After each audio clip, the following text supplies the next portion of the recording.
One. Welcome back, everyone. We are here to discuss the brand new Nintendo Switch details that were just revealed to us last night at Nintendo's big presentation. So I'm Matthew Taranto, your host, and with me is Chris. Hey, you're the host. Let's just go ahead and start with the launch date and price. So we've got a confirmed date, March 3rd, which is actually a little sooner than I expected. They said March 2017, so I was expecting like March 31st or something. Does that exist? March 31st? Yeah, 30 days has September, April, June. April, June. Yep. March 31st exists. But no, March 3rd, which is only 7 weeks from today, it's going to launch at a manufactured retail price of $299.99, which, side note, that was Chris's prediction, and I was kind of like, yeah, that sounds good too. What do you think of that price, Chris? I think it's perfectly reasonable. I think that's the price they needed to have, basically. Yeah, any higher would have been tricky. Yeah, it wasn't reasonable to expect it to be lower than that, but definitely any higher that, higher than $299 is when you start getting out of like the fun gadget toy territory that people can, envision, oh, I'll buy this for my kid or I'll get it for the Christmas or something. And you're really getting into like expensive gadget territory once it's $350, $400. I mean, look at how damaging the PlayStation 3's launch was with the $599, $599 US. Yeah, and they thought, well, it's a premium product, people are going to pay that for it, and it really struggled for a while. And I would also say with the Wii U, they had a similar problem, I think, where you had to pay $350 for the version that had the decent amount of storage, right? Mm-hmm, that's right. I think they didn't want to repeat the mistakes of the 3DS, where it launched way too expensive. So I think it's a good price. Yeah, I've seen some people push for $250, but I think it could really. I think $299 is perfectly reasonable. Yeah. For what it is, and I'm glad there's no multiple SKUs. Actually, that's something that Yeah. I feel like that's not really necessary. I don't know. I that's a practice that started. I never really liked it. Yeah, I was surprised a little bit by that because specifically because of the storage space issue, which is, I think, the next thing that they talked about very briefly, was that it was going to come with 32 gigabytes built in. And for anyone who's been listening to us talk about the Switch, you know that I've been a big proponent of more storage space. Yeah, I read that and I was like, oh, Chris isn't going to be happy about that. The first time we talked about it, I'm like, oh, it needs to have 128. Like, if they want people to download games, it needs to have 128 gigabytes of space. And then last time when we talked about the predictions yesterday, I was like, well, okay, 64. It's got to have at least 64. But no, 32. Same as the Wii U. There is a silver lining. Silver lining, though, right? There is. The silver lining is that it has a very easy method of space expansion. You just slip in another SD card and you get more space, just like the 3DS, which is, I'm actually kind of fine with that because with 32 gigs, you can download a couple games at least, a couple big games and a few small ones. And if you want to keep doing it, then SD cards are really cheap. So you can get a 64 gigabyte SD card for like $10 or something, I checked this. I think 32 gig is around $10 right now. But okay. I think if you wait a little bit, SD cards are one of those things that really always constantly go down in price. Yeah. Like over months and years. Yeah. So I like that solution. I didn't like how the Wii U had external storage, but it was like you had to plug in this disk drive thing. No, not disk drive. This hard disk, whatever it is. Yeah. And it's like this box and this cord. It's like, I never want to do that. You're adding all this stuff. So if it's like the 3DS where it's just a card you slide in, we can live with that. Right. It feels more like an invisible upgrade to your hardware. Like the N64 expansion pack.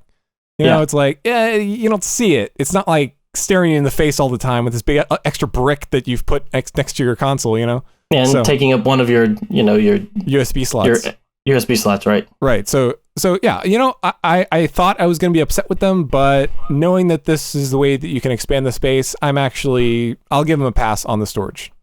Okay. So what did they reveal after the basic information about the system launch, Chris? Well, they started talking about the online service, which, you know what? Nintendo is going to start having a pay-to-play online service. Now, that, I could see it going two ways. If it offers a lot more than the previous services, like a lot of more features, like they're talking about, we'll get into this a little later, but you can take screenshots and videos and then upload them and share them on social media.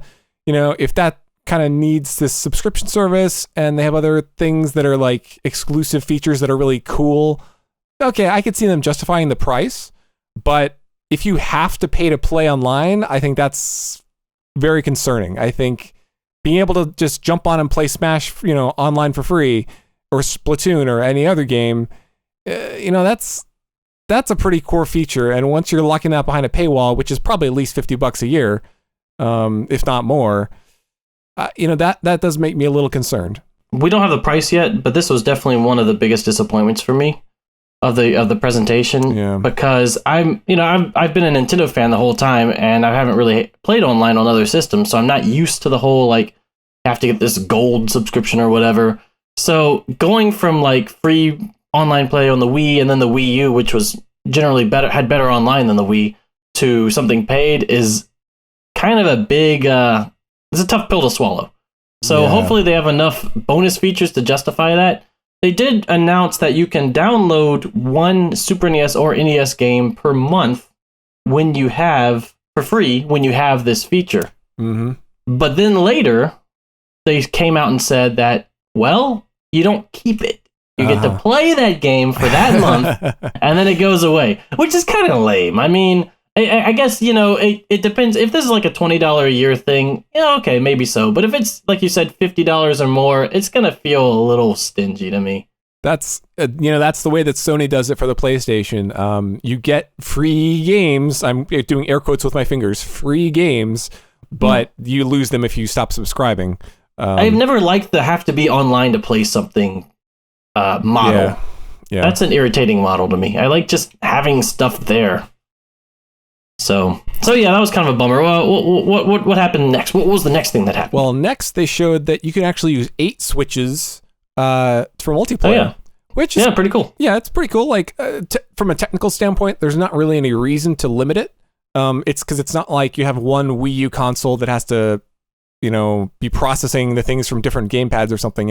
Each one is independent. So it's not surprising when you think about it, but it's still pretty neat. So there's a lot of potential in terms of, how many switches you have playing a game. I mean, so in theory, if you have 8 switches, that could be 16 players.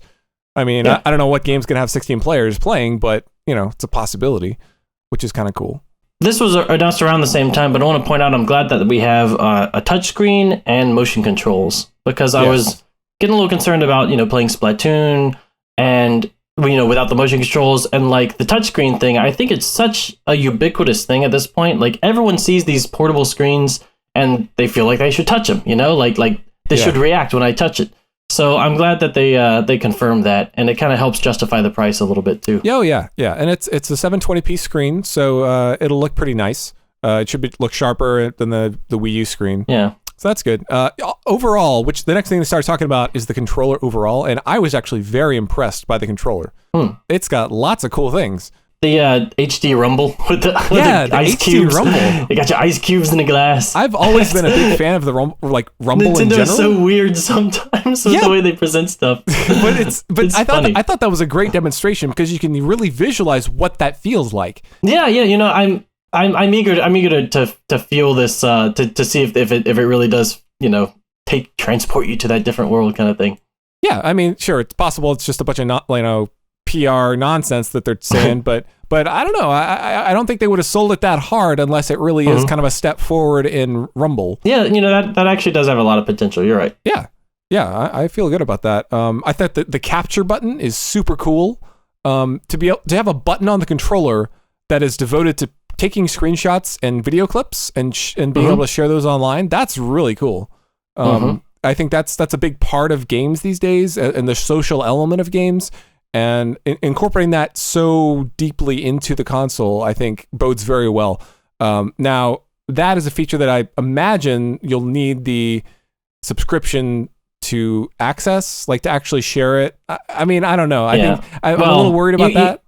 You might be able to save them to your system or whatever, but like to share it online, probably so. Probably need the online. So I'm a little worried about that. We'll see. I like how they incorporated the wrist strap into this slightly thicker little plastic piece that kind of makes the Joy-Con a little bit thicker. From what I hear from the hands-on impressions, the Joy-Con is comfortable little controller to use. So it's neat that they kind of work that in, that small size, but they are also able to kind of have that little connection thing. And I think those also come with the system. Those straps connected to the little plastic thingy. or bundled in with the system. That is really good. That was actually a big concern of mine from the beginning, was that the Joy-Con bits just looked really, really small, and I wasn't sure how comfortable they'd be. So this actually addresses the main shortcoming, which is the height, I guess, of the controllers. It gives it a little extra buffer and little wider buttons, I guess. Yeah. So I think that's a great solution. Look, it's very elegant, and I think it looks good. And I think that was really cool to see. And then each Joy-Con has its own gyros, so they can all do motion controls. Very cool. Yeah. And also that little IR sensor. Did you remember that? Like, yeah, with the paper rock scissors. Yeah, that's really cool too. I mean, so the controller has all these extra things that I think I think they're innovative. I think unfortunately most developers won't use them. Like most of Nintendo's innovations don't really get used that well. But I definitely want to see Nintendo use them, and some innovative developer put them to good use, because there's a lot of potential there. I think we can really have different gameplay experiences and that always excites me. Like, I was excited about the Wii U because I thought the asynchronous gameplay was a really cool idea, even though it was almost never actually done by developers, unfortunately. Beyond launch. Yeah. One criticism I have with the controller is that there's no D-pad. Yeah. Which makes me feel almost like I need to buy the Controller Pro, which I kind of skipped out on the Wii U generation, but I might have to, splurge for it this time around for, virtual console games and stuff if I want the D-pad. And the Controller Pro does not come cheap. It's $70 this time around. Oh, goodness. Yeah. So that's one small bummer. Otherwise, I like the Joy-Cons. I think they're funky. They're cool. I like the kind of gaudy, candy-colored controllers. Yeah, good colors. It's fun and quirky. It's very Nintendo-y. And I think it's kind of cool how they're you can tell at a glance which one's which. Yeah. That the blue one and the red one that both represent a different controller. Mm-hmm. All right, so that's the hardware. Let's start talking about the games that we got shown. The first thing we got shown two games kind of in a row. They were kind of presented together almost. The first one was 1-2 Switch, which is sort of portrayed as sort of a party game, kind of a more casual game.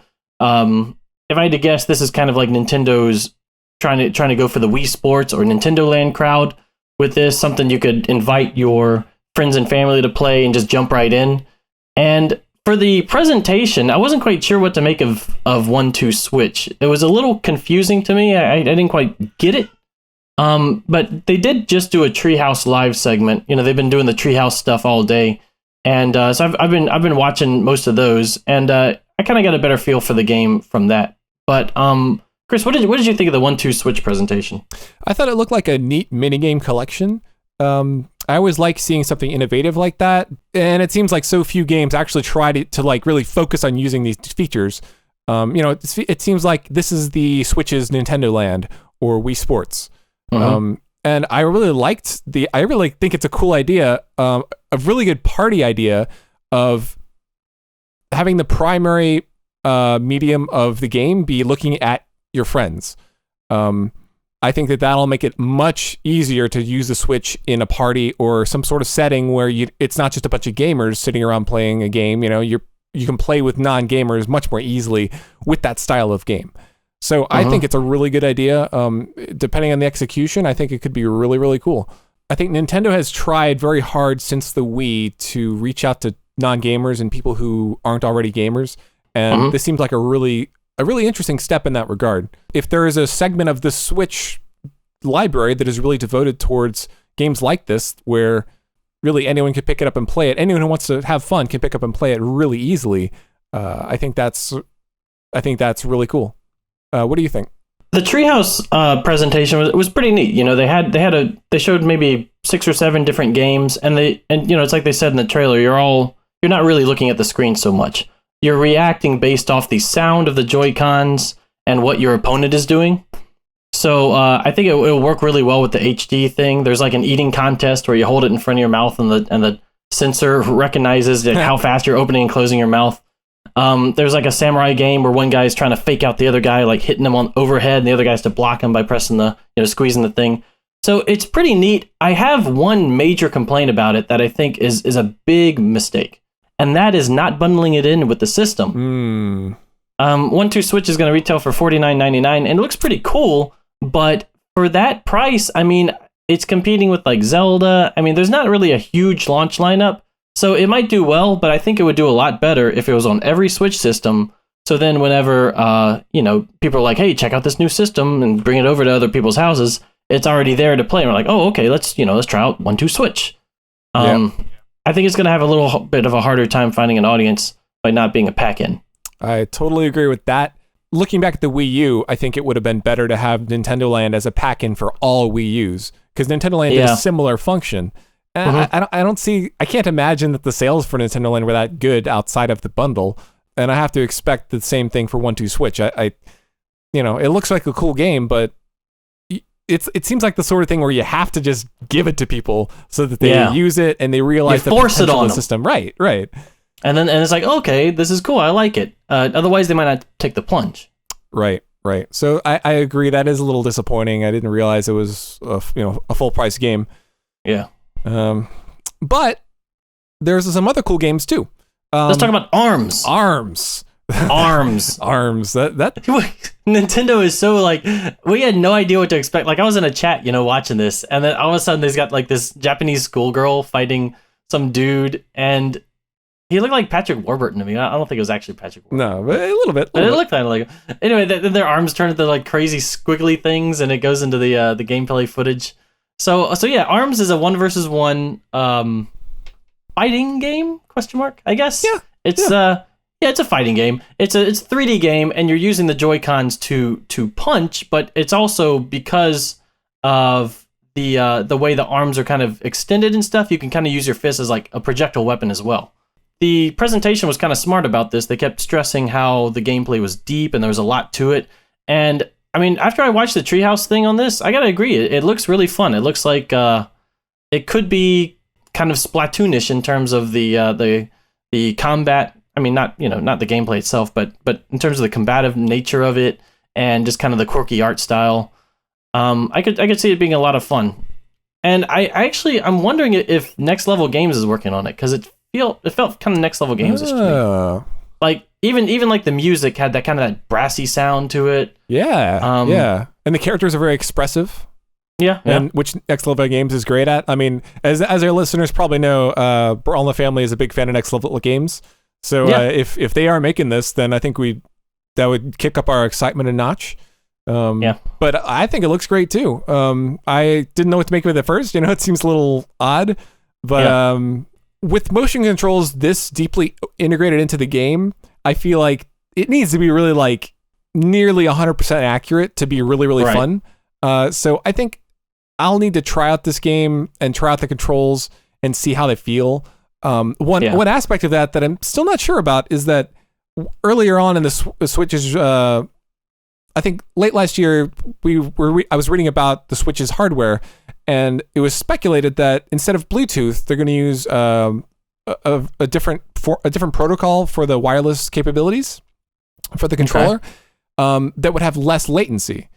And I've always been very sensitive to latency. Like if I do an action and it doesn't immediately happen, I feel like it starts feeling a little janky to me. I feel disconnected. So if there's less latency than with the Wii or the Wii U, that would be exciting to me. And I think that sort of small improvement would also help a game like this that is so heavily focused on the motion control elements. That's like the whole battle gameplay. System. The whole battle system is based on the motion controls. So. I think if the game feels good to punch, then heck, I'll probably buy it. Like this looks like a really fun game, but a brief rundown of like the gameplay. You can do punches, or you can do grabs, or you can do what was the other one? Blocks, and each one beats the other one. Like grabs beat blocks, and blocks beat punches, and punches beat grabs. And, you have different weapons and stuff you can choose from. You have different characters. So I could see it having some good depth and being a lot of fun. Yeah, it's kind of a lot of these similar things you'd expect to find in like a Street Fighter game. Like there's super moves. Like in Street Fighter, one thing usually beats another. And it's a matter of picking the right one at the right time. And, juking the opponent out, that sort of thing. Mm-hmm. But so we've discussed the first two games. And so far, they're 2 for 2. Like this is actually pretty interesting. So tell us about the next games they talked about. Splatoon 2. Yeah, so Splatoon, you were right about Splatoon being a sequel. They've gone out and made a full sequel. The trailer pretty much showed a bunch of the new features of Splatoon. Like the zip lines were there. There was a new weapon. There was some hints at like a story mode here and there, and some new music and stuff. And all in all, it looks pretty similar to the first Splatoon, but I think Splatoon was really great. I'm probably gonna get this one. It looks. I mean, if I had to be critical, it looks a little safe, I guess. Yeah. I couldn't see one like really huge new hook for it. But I think at this point in the Switch, software lineup, it's a smart idea to have something reliable like this, something strong, with a good foundation. You could really build up that multiplayer online element from the get-go, get a fan base going, Yeah, because Splatoon's been very popular, and it's a good game with it's got a good replayability, and I don't think they need to reinvent the wheel for a game like this that'll come out pretty early in the Switch's life cycle. So, I think a safe sequel is acceptable for a game like this, especially if they, they keep the core gameplay pretty similar, but if they add a lot of other features and, new maps, new weapons, new single player, multiplayer options. Heck, I would love to see a split screen option, like play with your friend and you can both play online or something. Yeah, I know that they do. They've confirmed that they have co-op. They've confirmed that they have local versus play, and I think co-op online. I'm not sure if they said that specifically, but they definitely have more options now for local play. That's good. That was a disappointment of mine from the first one. Yeah. Okay. And Super Mario Odyssey looks amazing. I was flipping out throughout that whole trailer. This is the Nintendo, the go all out and make the best game we possibly can Nintendo that I've kind of been missing for like a couple years. But this is what I want. Like no more 3D World, no more new Super Mario. All right, this is like combining everything great about 3D Mario into one big package. It's got the Yokota soundtrack. They didn't confirm, but I know it. I can recognize his little counter melodies and his and Mario's hat has eyes and it's really weird. And Bowser looks super dapper. I am really, really excited for Mario Odyssey. Wow. Yeah. I think I'm a little more reserved than that. I think it does look good. So excited. I'm very excited that they describe it as in a big open world game like Mario 64 and Mario Sunshine, where you have more big areas to explore. I think that is exactly what we've both been wanting for a while. However, you better be careful, buddy. Well, you tell me how careful this is. This is what I wrote as I was watching the presentation. What the is this photorealistic city? Aside from that, looks good, I suppose. But what the? That's what you wrote. Yeah, I'm gonna have to bleep that out. But that was the first thing you see is like Mario running around with all these realistic proportioned people, and he's in a kind of a realistic styled city. It reminded me of Sonic Adventure. Exactly. That's exactly what I thought of too. And yeah. And which is dumb if they weren't aware of it. But they are aware of it. They're hyper aware of it because like right after that they're saying, look at all these crazy mishmash of styles and worlds he's going to. We're throwing everything in the kitchen sink at it, And then it's called Super Mario Odyssey. Like he's going on this big strange adventure through all these crazy lands. And I think that's a really good idea to have that crazy contrast and acknowledge that it's there, because then it feels more like you're actually traveling to all these different worlds instead of just, here's another take on the Mushroom Kingdom. Yeah, I actually totally agree with that. Because right after I wrote that was my initial reaction, and I was kind of like, I can't believe they're doing this. And then they started talking about it more, and I came around. I was like, oh, okay, so this is like one of the varied worlds that he will explore. My initial concern was like, oh, they're gonna ruin Mario canon. Like he's standing next to these realistic looking people. This is like too weird. I'm up for weird in Mario at this point. Mario's been safe for too long. I agree. Like in a way, it kind of brings me back to like the early 90s or even late 80s Mario, where he lived in Brooklyn and he talked like this. And he found a warp pipe to the Mushroom Kingdom. This might be the first game where he's actually in Brooklyn. He's actually in. Yeah, I mean, what about that? That's kind of cool. Plus, presentation wise, I kind of liked what I saw of like Bowser and Peach getting married, which is kind of they kind of did it in Super Paper Mario already, but it's still like it's something a little bit different. Yeah. We have some expressions from Mario that we've never really seen before, which I thought was cool. So it looks like there's you don't need like a huge story for Mario or whatever, but it looks like there's something a little bit more interesting going on plot-wise. It looks intriguing. Like I'm curious, what is with these crazy-looking realistic people? Like, what's going on with Mario and Bowser? Why is his hat alive? So I'm all in on this one. I'm pushing my chips towards Nintendo. They can take my money. Yeah. Holiday 2017. Yeah, it looks great. Oh, speaking of Holiday 2017. Which one of us predicted that it was going to be Holiday 2017? Yeah, that was you. That was you. Right. Yeah, we'll get to the predictions in a bit. I'm not too thrilled. Well, I mean, I'm fine with the presentation, but I'm not thrilled with my own predictions. They didn't do so hot. They Jenga'd themselves. Well, right after that, we saw a couple other games. We saw Xenoblade 2. My main thoughts of it were it looks very anime. Yeah, actually, I think the Xenoblade series has really gorgeous looking environments, but the first two games, the character designs were just kind of okay. I think they're actually looking a little more appealing now with the. I guess it's a little bit less unique with the anime style, but I think they look generally better. Yeah. My first thought was, this game looks really nice, but I'm kind of wondering if they're doing too many Xenoblades in a row. But then if you think about it, it's like, they had one on the Wii, one on the Wii U, and now one for the Switch. So that's probably fine. Yeah. They're so big that I haven't really been able to dive into them past the first one, really.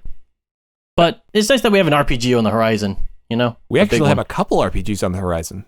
Yeah, that's true. But the next game that they showed was a game that I know you're going to buy, Fire Emblem Warriors.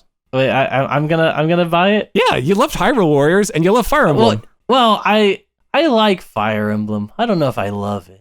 Okay, you weren't a big fan of the last Fates, but you were a huge fan of Awakening. I was a huge fan of Awakening, and I do like my Hyrule Warriors. So I'm intrigued by Fire Emblem Warriors actually. Yeah, but, we didn't see anything on it, I know, but they are going to do a direct next week actually. Fire Emblem Direct. Oh, cool. So we'll see more of that. Cool. The Warriors game I'm actually more excited for was also announced at the show. Dragon Quest Heroes 1 and 2.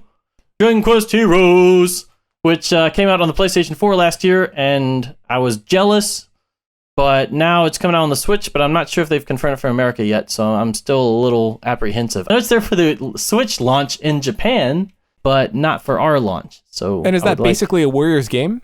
Yeah, it's a Warriors game with the Dragon Quest characters. Oh, okay. Gotcha. Mm-hmm. Gotcha. And they had the sequel coming out for PlayStation 4 in April this year. And so for the Switch owners, they just bundled them both together, which is a really good deal for me, Matthew, who loves his Dragon Quest. They also confirmed Sonic Mania, which is a pretty good-looking Sonic game, I think. It's that kind of return to like the 16-bit style. Yeah. Have you seen this? Yeah. Yeah, they hadn't. It wasn't coming out on the Wii U, so people weren't sure it was coming out on the Switch, but it is. So that's cool. That is cool.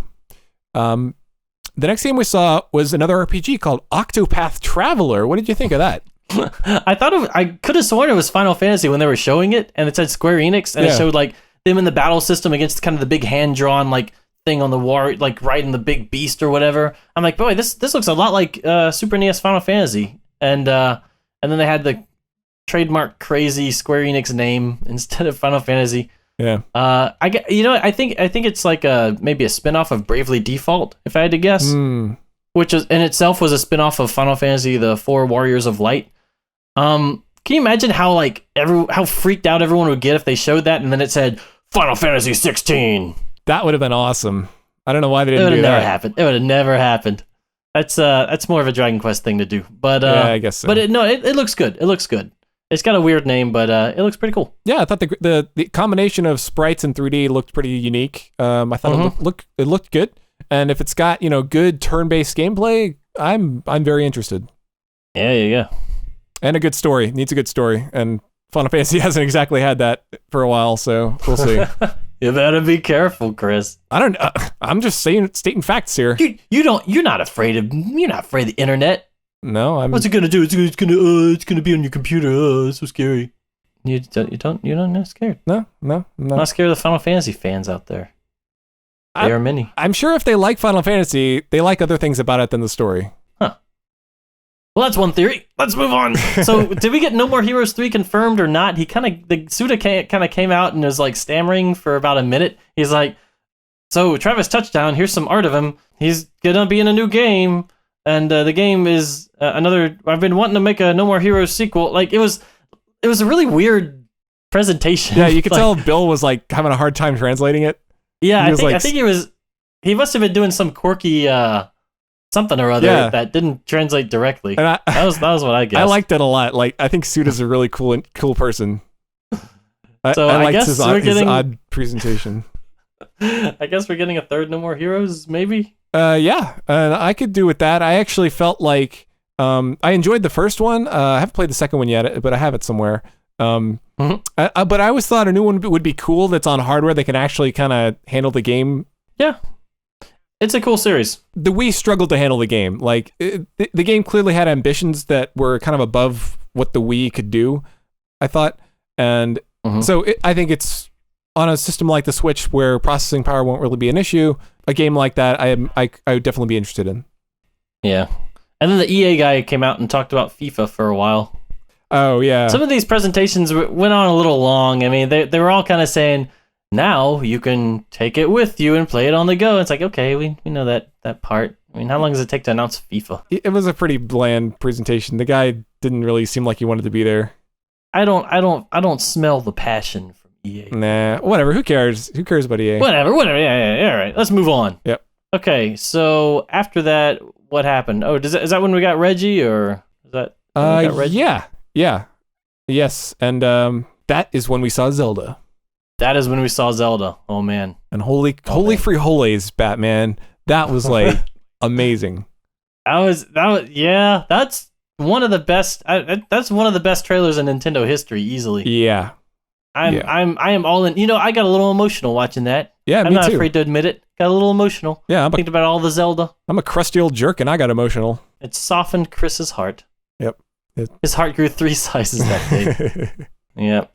I'll tell you what, my wallet's gonna shrink 3 sizes when these games come out, because I am definitely actually I've already pre-ordered the system and Zelda the special edition, so I'm ready to go. Anyway, let's talk about Zelda, because that was just man, the music and the visuals and they show those characters at the end, and the trailer's just getting all this momentum. And like, oh man, look at all these exciting things. And they show Zelda, and it's got voice acting, which I never really like clamored for exactly. But now that it's here, it's like, oh, okay, this is it's pretty dramatic. Yeah, that's exactly. This looks like exactly what we've needed from Zelda for the last couple installments, in my opinion. Like, the voice acting, I think, will be great. I'm really excited about that. I think it's going to add a lot to the cutscenes, as we've seen in this trailer.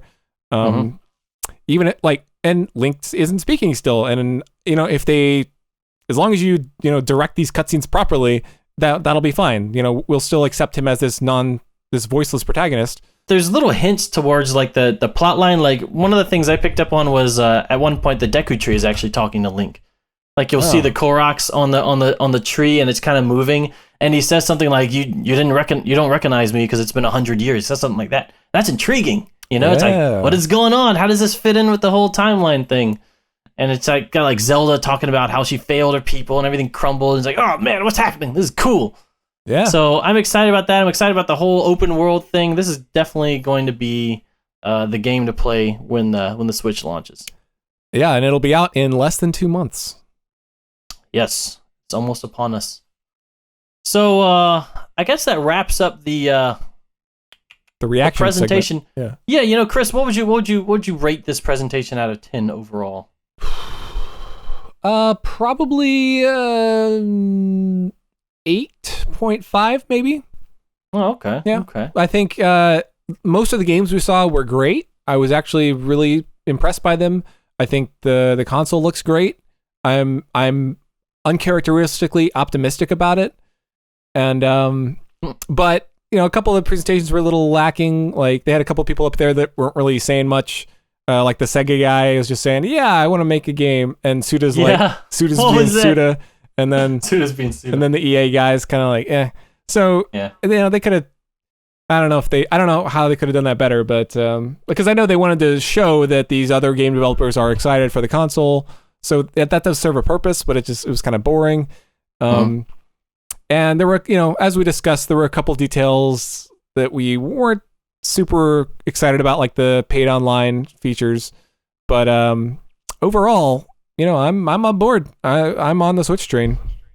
Cool. Well, I would actually give it about an 8 out of 10 myself. Yeah. I think Zelda and Mario just got me feeling like a kid again, reminded me why I love this company. Mario in particular, I was surprised because we'd already seen it, we'd seen like a little bit of it. So I went in with sort of tempered expectations, like, oh, this could be pretty cool. And then I was just, I don't know, I just got really excited when I saw just the breadth of the different environments and the open world feeling of it and everything. And that Yokota soundtrack again. And Zelda, of course, we've already talked about that at length.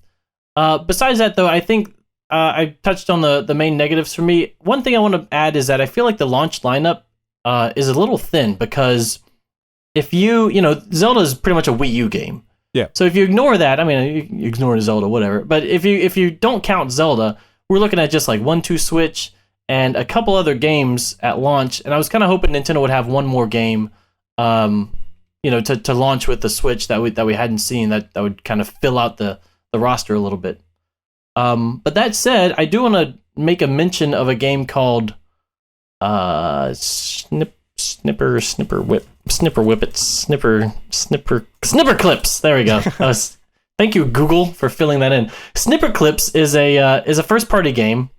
I'm not sure if it's like published by Nintendo or developed by them or whatever, but it's at launch. It's on the eShop. It's gonna be like $20, and it's really creative and funny looking. You're playing as each player has a Joy-Con, and you're playing as these two like paper shapes, and you're trying to solve puzzles by like shooting a basketball in a hoop or like fitting yourselves into the paper shapes. And it has really funny expressions, and it looks like a really clever game. I advise everyone to go check out the Treehouse stream for Snipper Clips, because it looks like if you're like me and you're kind of looking for something else on the Switch to play at launch besides Zelda, this looks like a really great little supplementary kind of puzzle quirky game. It looks really charming. You should go check it out. Okay. I'm excited for the Switch. Yeah, me too. This is probably the best I've felt about Nintendo in... I don't know. 10 years? A couple months. Oh, okay. Well, a couple months, I guess, because ever since the Switch was announced, I was feeling pretty good about it. But okay. No, I think this will be the new golden age in Nintendo, personally. I think the Switch is going to be successful. I think they have their head on straight in terms of making blockbuster games for it. I think their design philosophy is really has turned a corner. I think they're really on track. Yeah, I mean, I'm looking forward to this too. I'm hoping our optimism is not misplaced. But for right now, I'm super excited for the launch, and I think they have a pretty good stream of games after that. Mario Kart 8 Deluxe is coming out in April. I've already got Mario Kart 8, so I probably won't get it, but I think it kind of fills out the lineup a little bit. And then Splatoon 2 in the summer and ARMS in the summer. I think they can have a good first year if they just keep to a schedule. Yeah, I was a little surprised that we didn't see more ports, actually. I thought that they would round it out a little more with more ports. So ports like Mario Kart 8, where it's like, not a sequel, but it's like an enhanced port. Yeah, we didn't really see. We did see Rayman Legends port. That was the main one, I think, besides Mario Kart. So speaking of that, how did we do with our predictions? Well, I can tell you how I did bad. I did poorly. I did badly. I did poorly. Yeah, that's right. Adverb. Let me look at my predictions here. Let me see. It's going to be a bunch of I think I got like one thing right. So, for my Switch predictions, I'll just go through them quickly. Breath of the Wild launch, I said no, I was wrong. Simultaneous launch with the Wii U version, I said yes, I was right. Bing! For Mario Odyssey, I said it would be at launch. That is not true. I said there would be at least one really awkward moment. I was totally right. There were at least 3 or 4 awkward moments. The Sega guy, the Suda thing where the guy didn't know what to do. Yep. And the EA thing was kind of awkward. Yeah, I guess the EA thing wasn't awkward so much as boring. But the Suda thing was crazy. I don't know. I don't know what was going on. Okay, so one awkward moment. Smash port announced. That was wrong. Splatoon will be an enhanced version. That was wrong. Inkling announces playable character. That was wrong. However, in my defense, the Inkling was announced as a playable character in the next Mario Kart port. So, partial credit. And the last thing is Mother 3 will show up, and that was definitely wrong. So how'd you do? I totally nailed it when it came to the release dates. Mario and as a holiday game, Zelda as a launch title, and I got the price right. Although that was kind of easy. Like I figured, I wasn't too worried about that one. Yeah, I predicted to hear something about the Virtual Console, and we didn't really. So we didn't really get that, and we also the Switch did not have 64 gigs of memory. Yeah, I don't know. I didn't really predict that. I just felt like that was what they should do, and then you kind of corrected me saying, "Well, this isn't really what they should do," and so you were right about that. So I don't know that I really predicted that, but I definitely wanted that. But as I said earlier, I'm okay with how they're doing it. Just with the expansion, I'm okay with that. I think with both of those predictions, it'll really take more time to see whether they're right or not. Whether we see Mario Color Splash and other games like Donkey Kong Tropical Freeze, other games be re-released as even straight ports or slightly upgraded ports. Maybe so. Yeah, maybe that's what I expect. Maybe at E3 we'll see more. Oh, we didn't talk about Amiibo. Amiibo are coming back. Oh yeah, well I mean it has Amiibo support. Right. As Amiibo support on the one of the Joy-Cons, not both of them, but one of them you can just tap on this control stick and there it is. And they showed a few more Zelda Amiibos, which is pretty cool, including Zelda herself, who is not female Link, by the way, which a lot of people were suspecting. Yeah, I think that would have been cool, but it's fine. I'm okay with a female Link. I just don't really want the option to pick between genders. No, I agree. Like they need to pick one for the story. Then it becomes, exactly. Then it becomes just like, okay, now you can change his hair, now you can change his blah, blah, blah, blah. I don't want to change all this stuff with Link. Just have a design. Pick one. I agree. So another prediction I had was that Zelda will be identical on both consoles, and that does appear to be the case. Yeah, they haven't said otherwise, so I'm guessing it is. Well, we'll call that a mark for you. All right, Chris, I will have to bow down to your prediction skills this time around. Okay, well, thank you. Well done, sir. Thank you. In my defense, I did predict the Switch would be a hybrid like 4 years ago. Yeah, that counts. So okay, so I'm gonna let's always call it even. sit on that. I'm gonna sit on that. Oh, okay, we're all tied up now. Then. Yeah, and I think I remember when you mentioned that, I was like, oh yeah, they definitely should do that. But you get the credit for it. So even though I got a few extra predictions here, I think we should probably say we have equal predicting prowess at this point. Oh, maybe so. Oh, one other good bit of news that had come up that was kind of surprising. They just sort of threw it in there was that the Switch would not be region locked anymore, unlike past Nintendo consoles. Yeah, now this is great news because in the past, importing games from Japan has been a little tricky. Like you have to install like on the Wii, for example, you had to install the homebrew channel to be able to launch imported games on your American console.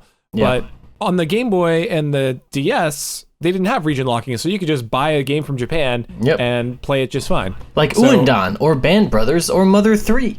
Yeah, all games that are excellent and were not released in America. Yeah. So I think it's great news. I'm really excited that they're taking this move and that we'll be able to import games. Yeah, it's a very consumer friendly move. It lets us be able to try out anything we like, even if they don't get translated. So hopefully Dragon Quest Heroes 1 and 2 comes over, but if it doesn't, I guess I could always import. And those games, I'm sure, wouldn't really be harmed by the language barrier. Like, you could figure it out. Yeah, it's to be playable. Easily. So yeah, that's cool that they did that. All right, Chris. Well, I'm glad we are both excited about the upcoming Switch launch, and I hope our readers are as well. Readers, listeners, viewers, I don't know, fans. So, guys, if you're listening to this now, let us know what you thought of Nintendo's Switch launch. What are you most excited for? What are you most disappointed by? And, of course, we will keep pumping out new content, including a new podcast coming soon. So, stay logged into our channel, and we will see you around. See you later.